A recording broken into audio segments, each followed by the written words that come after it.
Hello, I'm Rambo Talabog and we're here in the national headquarters of the Philippine National Police. Today is a big day for cops behind me. It is the first day of the PNP's weight loss campaign, and this is the first batch of cops to undergo their weight loss program. Let's just go on a walkthrough about the program for this morning. And this program actually spans for 4 months and may affect their entire careers. So the PNP's weight loss program came from new PNP Chief Gamboa deciding that the BMI, or the body mass index of cops, actually matters, that their body mass index has to be in a good number, that they have to be in good shape, because if they're in good shape, they also deliver good services for the Filipino people. Now, today is the product of that promise of delivering good physique for the cops of the Philippine National Police. Here behind me is the first step for the weight loss program. It is the registration area.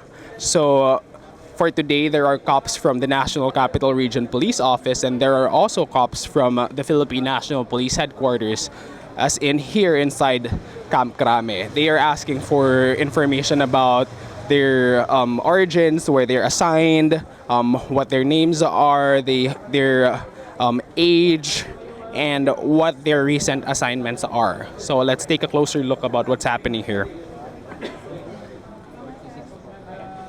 Hello ma'am, pwede po kayo may interview mabilis? Ano lang ginagawa dito? What are we doing here ma'am? Registration po ng mga participants po ng schooling para makita po. Nandito po yung mga list ng names po nila for registration before po sila mag-proceed sa BMI evaluation. Ma'am, ilan tao ang inaasahan nating magrehistro ngayong umaga? We are expecting po for 72 participants, pero may mga walk-in pa po tayo from other units and may mga galing pa po ng mga regions. Okay, ma'am, salamat. Okay, so this is the registration area, the first step for cops who are pre-enlisted and also cops who want to enter as walk-in participants for the weight loss program. We're seeing some cops here already filling up their registration form for this program. Now let's go to the second step of this program, which is actually the meat of it, where the cops are actually weighed.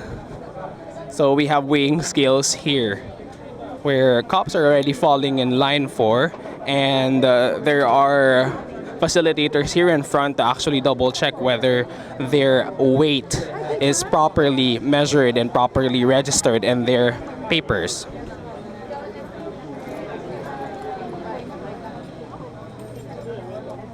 So we have a manual scale on one side and then a digital scale on the other. Cops are asked to remove their shoes so that their weight isn't affected by what they're wearing.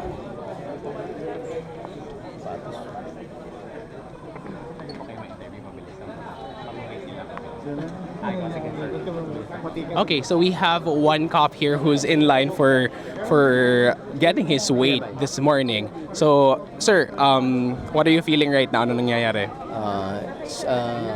It's okay because it is very helpful in terms of PNP. It is a good start. Okay. Sir, are you confident about your results for the BMI and the weight? Yes, sir, because I am almost a month of starting to reconcile my body. Okay, so that I can be fit for schooling. Okay. Good luck, sir. Okay. Actually, sir mentioned that this weight loss program is very important for their schooling. So the Philippine National Police only promotes cops after they undergo schooling, which is cops going back to school essentially, and relearning and learning new things about law enforcement and management. But according to PNP Chief Gamboa, they cannot pass the program. They cannot pass schooling if their BMI is not in the ideal number, which for him, for now, he has given them the leeway to be overweight, but in the future, he wants them to reach their target weight so that they can better service their people in their areas of responsibility. So we're hearing some announcements here because they are already beginning to work out in the PNP Oval. This is actually the PNP Transformation Oval, which is highly symbolic for the police because the PNP is actually waiting for transformation for these cops in this first batch for the weight loss program. Let's go on to the next step. And we're seeing a longer line here because I think it takes longer to measure their height. We have here one pole for measuring their height. So it's not the same as the weight measurement because they have two weighing scales there, but here they only have one scale for their height. Now, in getting the body mass index, it's important and actually it's essential to get the height and the weight of a person.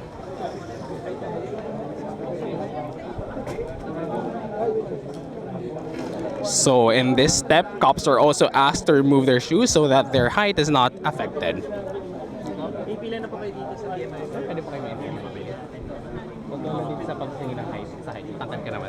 Okay. So we have another cop here who's willing to talk about his experience this morning. Sir, are you confident about your height? Yes, papasok naman tayo. And about 10 naman tayo. and the relative weight to your height, sir? Pasok sa normal. Normal.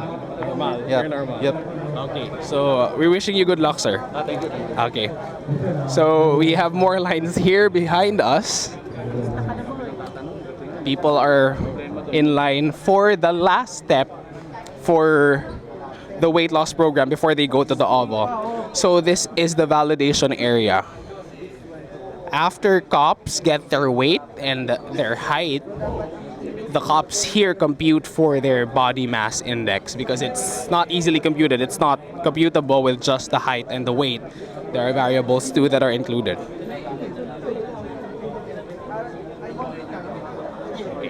So a bulk of the people here are in line for this validation fees because cops are actually trying to be sure about the BMI for these cops because as we already discussed earlier, the BMI is very important for the weight loss program and for the future it's also very important for their promotion and for their schooling, which are essential parts of the police life.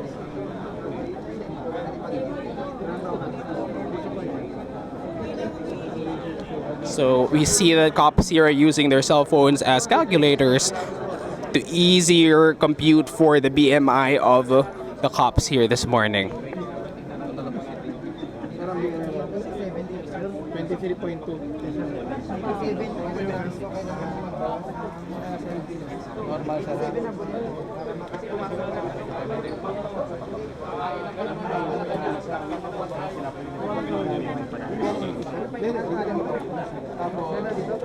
So it's pretty hectic here for the last step because there is a pretty long backlog behind them.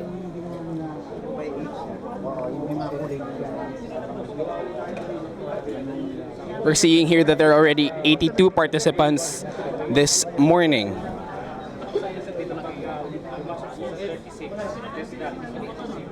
Okay, so we will forego speaking with our computers for the BMI because they have a really long backlog for this morning. I wanted to show you guys what's happening below in the oval. Excuse me po. So after they're done with these steps, so they already have their body mass index, they already know where they are, they begin with their physical training. This is the day one of their physical fitness journey for the weight loss program of the PNP. We're seeing here that they're already doing some warm-ups, and we're seeing here that there are higher ranking officers talking to lower ranking cops, talking about tips about how to lose weight and how they plan on actually reducing their weight to match their height better. The cops we've spoken to actually tell us that not all of them are in a bad place. Not everyone has an disproportionate weight for their height, but it's also about them maintaining their physical fitness and for them after 4 months to actually show up and get what they want the most, which is the certificate of completion for this program, and to change their body mass index so that they can ultimately do their job better. That's the latest here in Camp Crame. I'm Rambo Talabong. Follow Rappler for updates. Thank you.